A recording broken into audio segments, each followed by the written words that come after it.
Welcome to the no cap zone. Not the no clap zone, because obviously I just clap, but the no cap zone. I've kind of realized a few things, obviously sooner than today, but recently I kind of just got fed up with it. Number one is that most of our news media is superly biased and it's shitty, and we're getting stuff from one side or the other, and it's always leaning to appeal whatever audience that they're talking to. It's not very helpful. It's not very educational. And I feel like most people that are within like the 20s to maybe like mid to late 30s, I feel like a lot of people don't watch a lot of news because it's very depressing. It's very repetitive. It's very like focused on things that are going to make people afraid, or things that again are just very, very leaning or biased, or just some rhetoric-y bullshit from both sides. So the goal with doing these videos like the no cap zone is the idea that I'm going to give you what I consider to be like the logical hardcore facts, a little bit of my opinion thrown in there obviously, and I think at the end of the day, the reason why I feel, that I'm a qualified person to sit here and talk to you about some of these things is that at the end of the day, I am not registered as a Republican or as a Democrat. I'm not registered as a conservative, as a liberal.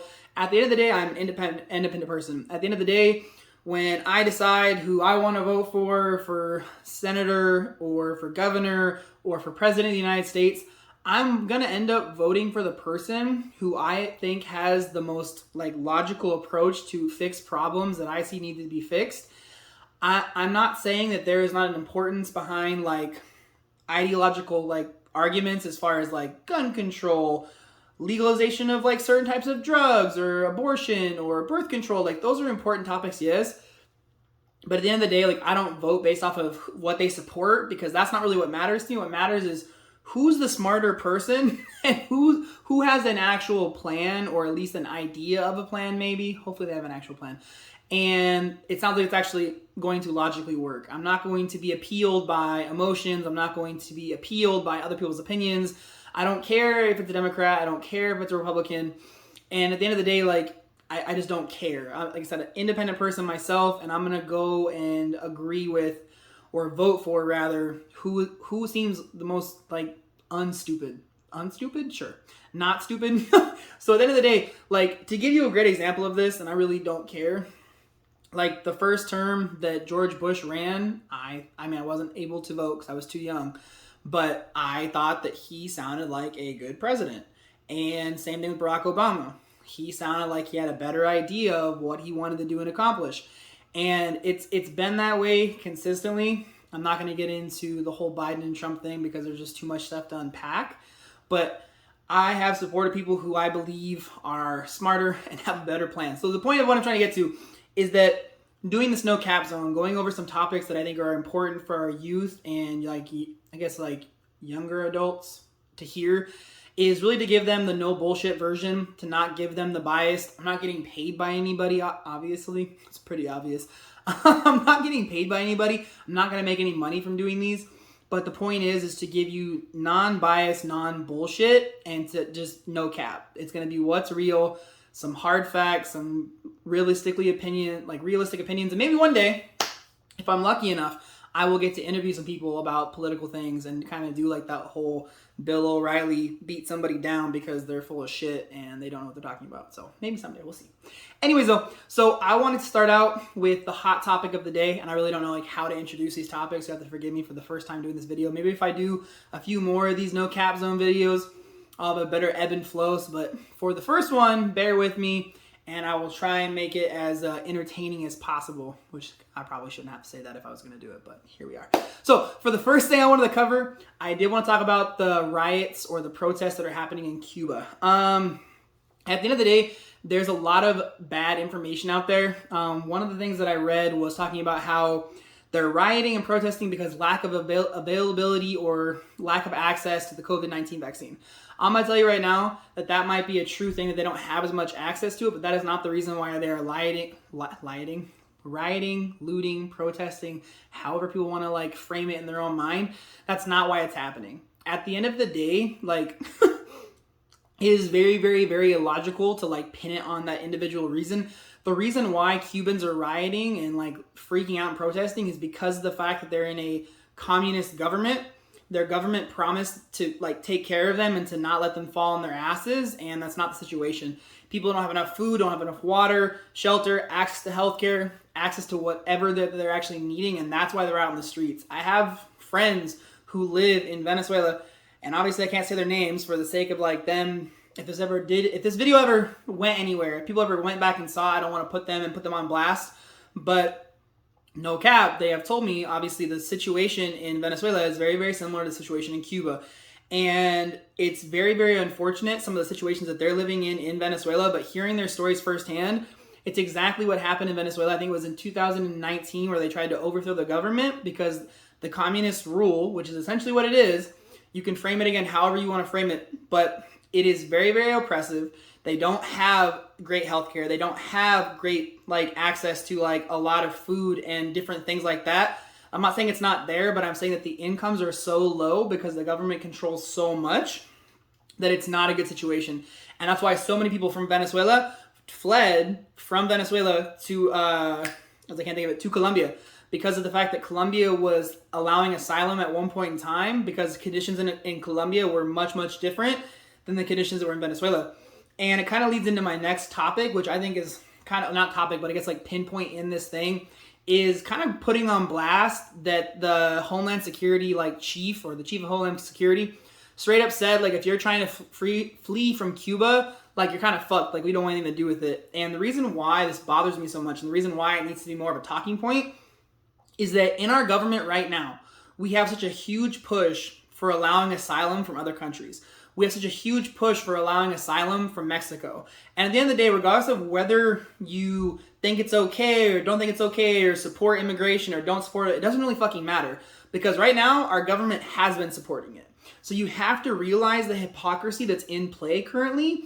Because what's happening is we're saying it's okay from these other countries, but Cubans who are rioting and protesting because of the fact that they don't have access to food, water, healthcare, and basic necessities, and they want to get the fuck out of Cuba, and they're going to be on a boat, a raft, like they have to like take a treacherous journey to Florida or wherever else they try and go, and we're going to deny them.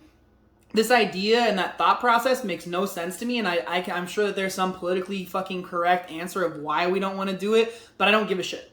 Either you support it in general and you think that everyone has the right to be here, or you don't. Either you say that it's okay for everyone from Mexico, from Cuba, and from other places to come here because they need to escape, or it's not. It's not this pick and fucking choose, because when you start doing that, it's a slippery slope. And I think another like real quick talking point that I really want to touch on is, and I'm not like a big conspiracy theorist, I'm not a big like, oh no, like the US government is gonna like implode and the US is gonna turn into a communist or socialist country.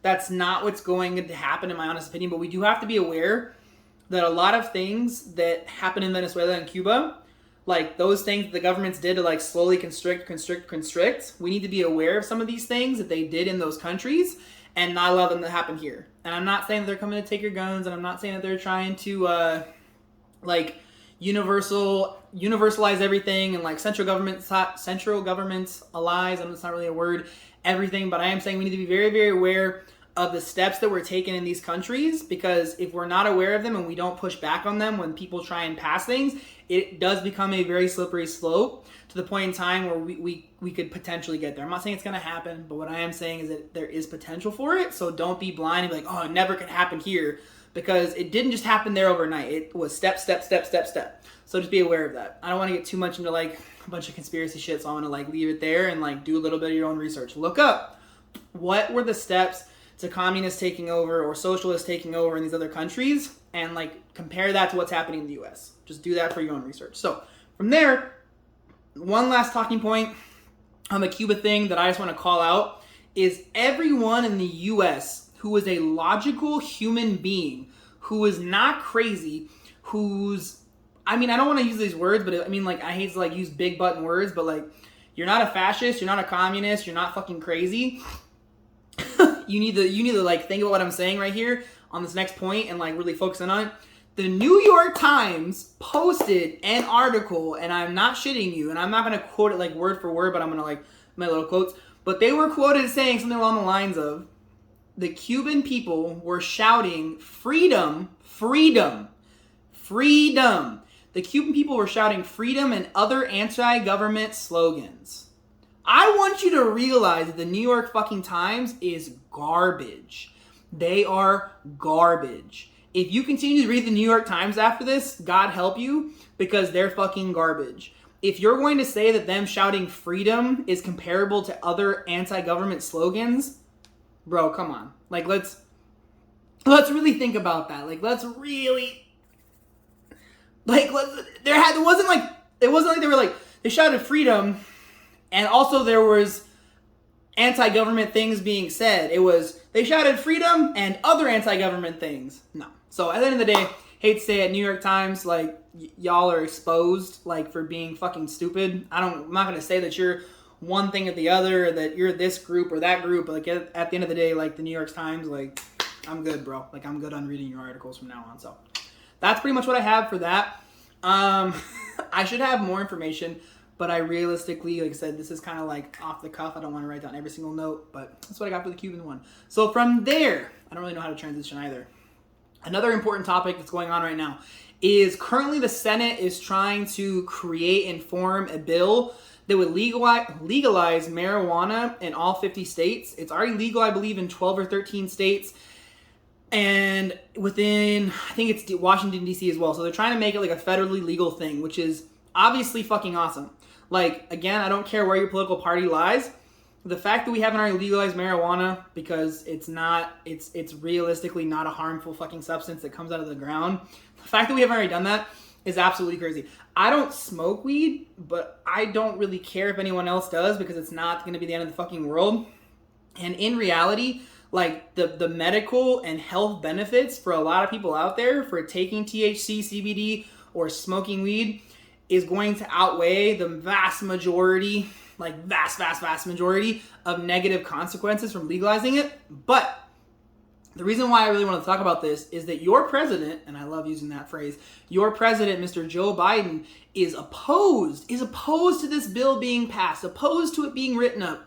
And I want you to think to yourself, why would a Democratic president or a Democrat president, why would he oppose a bill the Democrats are trying to put together about something? Because wouldn't they want to support each other? And the reason why, and I'm going to straight call this out, at the end of the day, you have to realize that people are giving out political contributions, and that might be legal political contributions or under the table. I'm not saying that they're under the table. I'm just saying that it is still a possibility. And you have to realize that if Mr. Joe Biden wants to keep on getting his political contributions, which are going to be a lot of them from Big Pharma, and it's not just him, everyone's getting them from Big Pharma. Everyone I'm not going to say everyone, but a lot of people that are in the Senate, the House, I'm sure even Mr. ex-president Donald Trump probably got some contributions from them. If you want to get those contributions, if you want to get that money, you got to oppose marijuana. Why? Because Big Pharma stands to lose a lot of money. And I want to put this in perspective for you. In 2020 alone, the state of Oregon spent over $1 billion. There was over $1 billion in sales of marijuana, whether that's in the form of weed, like weed you can smoke, THC, CBD, whether it's gummies, edibles, vape pens, doesn't matter. In that industry, there was over $1 billion in sales. Like, really think about that. And Oregon isn't that big of a state as far as population. Like, that's nothing. They're nothing compared to California, Texas, New York, Florida, Illinois. I can't think of how many other states, but they're not that big of a state. They're really, really not as far as population. But there was $1 billion in sales. So, why is this important? Like, how does this tie back into what I said about Joe Biden not supporting it and not getting his political contributions if he does support it? Is the fact that Big Pharma per year does about $212 billion a year in sales. So it is projected that from legalizing marijuana, they could lose anywhere from $12 to $20 billion per year, which is about 5 to 10% of their total revenue. And that's not like their profit margin. That's just their sales. So if they could lose $10 to $20 billion, 5 to 10%, do you think they really want to do that? Do they want to lose $5 to $20 billion in sales for Big Pharma? Fuck no, they do not. No cap, they do not, man. So at the end of the day, we got to realize that weed should be legal. people would not be in jail for having weed if it was legal. It's stupid that it is legal. Try and give me a logical argument why it shouldn't be legal, and I will come back at you and I will win. Because there's no actual fucking reason. And the other issue that I really have, and this is kind of like, this is a little bit, I'm going to give you a little bit of like a future thought. I'm going to predict something. I do feel like at some point in time, whether other people out there like it or not, I really don't care, is that weed will be legalized in every single state and at the federal level. But I do feel like at that point in time, the government is going to get involved because Big Pharma is going to say, well, if we're losing $20 billion a year, 10% of our sales, no, sir, we want our money. So watch the U.S. government somehow try and regulate the growing process or like the sale process and put it in the pockets of Big Pharma. And I'm calling this out now because I actually said this like 5 years ago. At some point in time, I think if it's legalized everywhere, Big Pharma is going to lose money. They're going to want their money back, and they're going to want to make more money. So they're going to somehow get in cahoots with the U.S. government. I know it's kind of conspiracy, and I told you I really don't like them, but I'm predicting this. Like right now, it'll end up happening if everything's passed. It might not be the first year, it might not be 5 years, but eventually, at some point in time, I do see this evil conglomerate happening that'll corner the market and make it so only certain companies are able, or only medical companies are able to grow now. Not just like people that are growing and then selling it to the businesses that are selling it to you. That's just my future prediction. I could be wrong. I'm not going to say that it's infallible, but it is very, very, very possible, and it makes a lot of logical sense. They don't want to lose money. So that's some future like thoughts for you right there, and some future predictions. From there, another topic that I do want to talk about, because I think it's something that I was reading about, and there was a lot of spin and a lot of bullshit on it. So obviously, again, being no cap, it's going to be very, very forward and very, very direct, and I'm kind of going to bang on both sides right here as far as like telling people that they're stupid. But talking about in Iraq, us pulling our troops out and trying to withdraw everybody. And I'm going to kind of just break this down for you. So there's one side that was spinning it like, we can't pull our troops out. Whatever, Al-Qaeda and all these different groups are going to take everything over, and they're already doing X, Y, and Z. Okay. And then from there, they went on and said, and we're leaving all these guns and armaments there. And the reason why I don't like that is we're spinning it. Like, we're leaving all this shit there, and they're going to take it all, and they're going to fuck our shit up, or fuck somebody else shit up. Okay, well, they don't say, we already did that before. What did we do in the Persian Gulf War? You don't think we left all our shit there? If you watch the movie, I can't remember the name of the fucking movie on Netflix, like War Dogs or something like that, with Jonah Hill and the other kid, I can't remember his name. They literally talk about how much shit got left over there after the war. Because it's cheaper to leave it there and make new shit and buy new shit than it is to ship it all back. So this has already happened before. So trying to spin it like, oh no, this is terrible. Like, we've already done it. We've literally already done it, man. So like, I don't want to play into that game. So like, that's not a reason why we shouldn't fucking leave, because we're stupid. Like, that's dumb. So like, people that said that, and they know who they are. They'll never watch this, but if they know who they are, they're fucking dumb. Now on the flip side, to like call out, I'm not really calling out Biden, and I'm not calling out Obama, but we've been pulling out troops since 2007. Our biggest push was back in like 2011, where we pulled out a lot of troops, and we've kind of been like slowly bleeding them out since. Now, we go back further. We went to war for whatever reason. You can call it however you want to see it. Again, however you frame it is what you need to frame it as, because it's way too long ago for me to try and reframe it in your mind. You're solidified. We went to war. Bush made that choice. Bush, Obama, Trump, Biden. Okay, great. That's the timeline right there. So the issue that I have is Bush made a choice. And unfortunately, at one point in time, the majority of people in the U.S. supported it.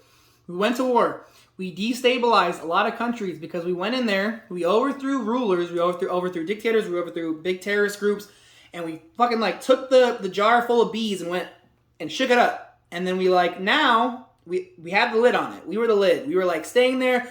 We're trying to get shit together in big quotations, but did we really bring stability? Did we really do enough to make sure that we didn't just shake the fucking jar and take the lid off? Because now we have shooken the jar, let the bees get pissed off, and now we're taking the lid off and being like, haha, throw this fucking jar over there, and whoever the bees sting, they sting. And I'm not saying they're going to come over to the U.S. and that they're going to commit terrorist acts, but what I am saying is that we're throwing the jar away because now we can be like, oh, we're not there anymore. It's okay. We don't have to do anything about it. But at the end of the day, it's wrong. It's wrong for Bush. It's wrong for fucking Trump. It's wrong for Bush. It's wrong because it's wrong for Obama. It's wrong for Trump. It's wrong for Biden. Because at the end of the day, whoever the fuck had the reins of the fucking horses and the carriage and all that bullshit at that point in time should have said, hey, we need to stabilize stuff as much as we can. And yeah, we shouldn't have been here in the first place possibly, or maybe we should. It really doesn't fucking matter what your point of view is. But we should have done more to stabilize the region, the countries, the governments, and really back them and actually do more versus doing less. And I feel like we owe it to these people, again, regardless of what you fucking think, we owe it to these people in these countries to not just shake up the jar of bees, take the lid off and fucking throw it and be like, hey, it's over there. It's not our problem anymore. Have fun, guys. We helped. We put the bees in the jar for a while and we killed a few of them.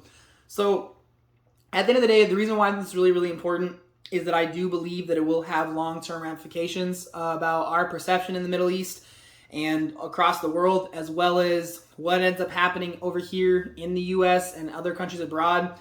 I just feel like it'll end up having a lot of long-term negative effects, and I feel like there is a percentage chance that we end up going back because shit could get really bad. So I know it's kind of like a random sad news story. I really don't have like what we should do now because like we're already leaving. So but again, I'm gonna make a small future prediction. I would not be surprised if some crazy shit starts happening and we end up going back, or something happens over here in the US and then we're like, oh fuck, now we're going back again. At the end of the day, it's kind of like a zero-sum game we're playing, because no matter what we do, the more people we kill there, the more shit we stir up, the more that we're pissing people off that are gonna want to do the same thing. So it's like this big circle. So kind of some random ass shit right there. I really don't know. Like I really don't have a way to like get out of that topic. But next, the last thing I want to talk about, and I think this is kind of like more of like a personal one that I want to discuss because of the fact that it's from my home state, is the forest fires that are going on in Oregon. And I'm only going to focus on Oregon because I didn't want to pull statistics for all these different states and all these different cities and blah, blah, blah, blah. So forest fires in Oregon. And at the end of the day, you guys got to realize that last year in 2020, the total cost to take care of the fires in Oregon alone, just Oregon, was about $354 million. And it's been pretty fucking high for about the last 10 years. And the cost has been rising and rising and rising and rising. And the issue, yet again, both sides, is number one, we're spending a shit ton of money. And it's coming from government aid. And you got to realize it's coming out of your tax dollars. And why does that matter? Because you're going to end up paying more taxes over time as more forest fires happen. So why are more forest fires happening? On one side, we have people that don't want us to cut down trees, don't want us to do any type of deforestation, which is a problem because the forest in Oregon, the forest in California, and other states is very, very dense. So if fire goes up, it's going to spread real quick. So we have to find a common ground to allow, not necessarily like logging companies, but companies to go in, clean it up a little bit so we can mitigate some more of these fires. From there, though, kind of moving from one side being kind of dumb and like me telling you straight up how it is, we go to the other side. The people who are, I'm not saying third necessarily on whatever side, but I have talked to people who have worked the fires, regardless of what their political background was, who have worked the fires as firefighters, as military members. And I have had firsthand reports multiple times that they have seen people who have started fires, who have pulled like brigades of people so a fire could keep burning, and it wasn't in a measure to prevent the fire. It wasn't in a measure to like burn out a line so that the fire couldn't cross it. It wasn't in a measure to move these people to do something more important. It was because the fires continuing to go allow these companies that are getting paid hundreds, tens of millions of dollars to keep fighting the fires because they're making their money. Because they're going to make their money because someone's got to pay them to stop. Someone's got to pay somebody to stop it, to fight it. Whether it's our troops, the national reserves, whether it is these big companies, someone's got to do it. So they're getting paid lots of money. So why would they want it to stop? Why are they going to push for us to cut, like I said, clear cut some of the forest? Why are they not going to allow the fires to keep burning if they're going to keep on raking in the money and making millions of dollars literally a day? And at the end of the day, the reason why I think it's so important that we try and mitigate these problems that are happening with fires, like not only like is it an issue as far as like, you know, ethically, like we shouldn't burn our fucking forest and like let it happen and let it continue year after year, but we also have to realize like what it's doing to like our air quality as well as the potential like harmful effects they could be adding to like global warming. Whether you believe global warming is happening naturally or not, there's no benefit that's occurring from having these fires raging, like I said, with our air quality as well as like global warming problems. So it is something else we need to focus on. So again, I know I'm kind of like touching on a lot of different things, kind of jumping around, but again, this is my first video doing this, so it's kind of what it is. But that is what I have as far as some like bullet points, some key important information, and some stuff that I really wanted to talk about. So again, the name of this little video series or channel or whatever the hell I'm gonna call it is gonna be the No Cap Zone, because I like the idea of trying to not bullshit anything, not lie, not spin anything. I have nothing to gain. I have no true political affiliation. Again, like I said at the beginning of the video, I just want to report facts, talk about things that I think people are spinning and are kind of like bullshitting people on, or that stuff that we need to be talking about and giving a shit about, but we're not, and trying to give this information in a very like easy, logical approach, and not like trying to like bring a bunch of fear and like trying to like spin it or bias it one way or the other. I really don't care. Just want to give logical facts, cover important shit. I don't know how often I'm going to do these. Maybe it's every couple weeks. Maybe it's once a month. Maybe it's when like big stories hit that I feel like need to be covered, that are not being, I'm not trying to bullshit you on it. But that is what I have for the actual video. I don't know if I'm going to take any live questions today. We'll see if I have any. If I do have any live questions about any of these topics, I will answer them live. But that's pretty much what I got. So for everyone watching, I do greatly appreciate it. As far as for all the YouTube friends, thank you guys for watching as well. It is greatly appreciated. It's pretty much what I got right now, so we'll see if I have any questions. If I don't, then I'll take the video and we'll turn it off, and if I do, I'll answer them live. So for everybody on YouTube watching, again, thank you guys. I do greatly appreciate it one last time. Until next time, guys, stay healthy, stay safe, and remember, above all, be greater than, guys. And again, this is the No Cap Zone. Have a good night, guys. Bye.